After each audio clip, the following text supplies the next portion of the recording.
வணக்கம். இது சினிமா கதை கேளுங்க. இது நாம் கேட்கப் போகும் கதை எதைப் பற்றி என்றால், காதலை விட பெரியது சாதியா?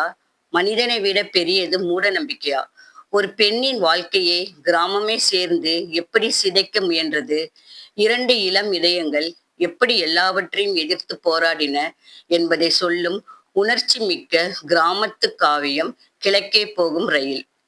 கதை ஆரம்பிக்கிறது கிழக்கே போகும் ரயில் என்ற ரயிலிலிருந்து பாஞ்சாலி என்ற இளம்பெண் தாமரைக்குளம் என்ற கிராமத்தில் இறங்குவதுடன் அவள் தன் அக்கா கருத்தம்மா மற்றும் மைத்துனர் ராமையா வீட்டிற்கு வருகிறாள்.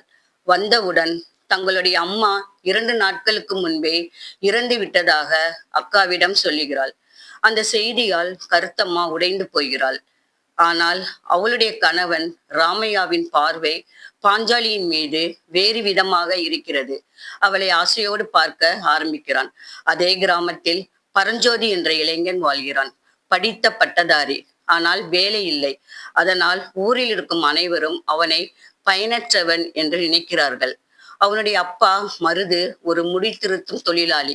அவருக்கும் கூட தன் மகன் மீது நம்பிக்கை இல்லை. இதற்கிடையில் பரஞ்சோதியின் தங்கை கன்னியம்மா திருமணம் செய்து வேறு வீட்டிற்கு செல்கிறாள். நாட்கள் நகர்கின்றன.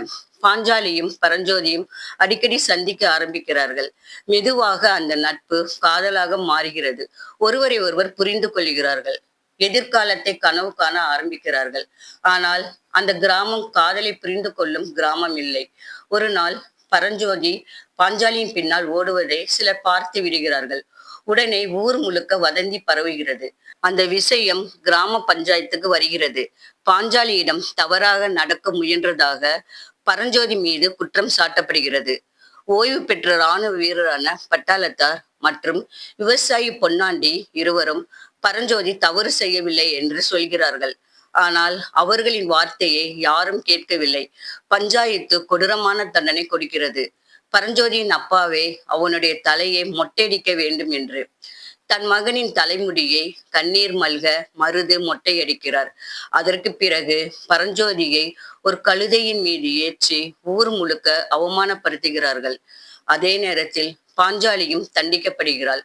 ராமையா தன் மனைவி கருத்தம்மாவை கட்டாயப்படுத்தி எரியும் மரக்கட்டையால் பாஞ்சாலியின் கையை சுட வைக்கிறான்.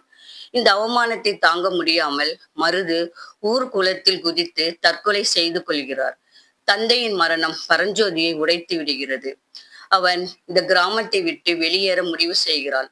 பாஞ்சாலியிடம் நான் வேலை கிடைத்து திரும்பி வந்து உன்னையே திருமணம் செய்கிறேன் என்று வாக்கு கொடுக்கிறான். மேலும் நான் திரும்பி வரும்போது கிழக்கே போகும் ரயிலின் கடைசி பெட்டியில் உனக்காக ஒரு செய்தி எழுதுவேன் என்றும் சொல்கிறான். நகரத்திற்கு சென்ற பரஞ்சோதி பல இடங்களில் வேலை தேடுகிறான். பல தோல்விகளுக்கு பிறகு இறுதியாக ஒரு நல்ல வேலை கிடைக்கிறது. இங்கே கிராமத்தில் புதிய பிரச்சனை ஆரம்பிக்கிறது. ராமையா தன் மனைவி கருத்தம்மாவுக்கு குழந்தை இல்லை என்பதால் அவளை குற்றம் சாட்டுகிறான். பஞ்சாயத்தில் தனக்கு இன்னொரு திருமணம் செய்ய அனுமதி கேட்கிறான். யாரை தெரியுமா? பாஞ்சாலியையே. இதை கேட்ட கருத்தம்மா எதுவும் செய்ய முடியாமல் அழுது தவிக்கிறாள். அதே சமயம் கிராமத்தில் கனமழை பெய்கிறது. வெள்ளம் பெருக்கெடுக்கிறது. அப்போது ஊர் பெரியவர்கள் ஒரு பழைய மூட நம்பிக்கையை நினைவுபடுத்துகிறார்கள். ஒரு கன்னி பெண் அதிகாலை நேரத்தில் ஆடை இல்லாமல் ஊரை சுற்றி வந்தால் மழை நின்றுவிடும் என்று.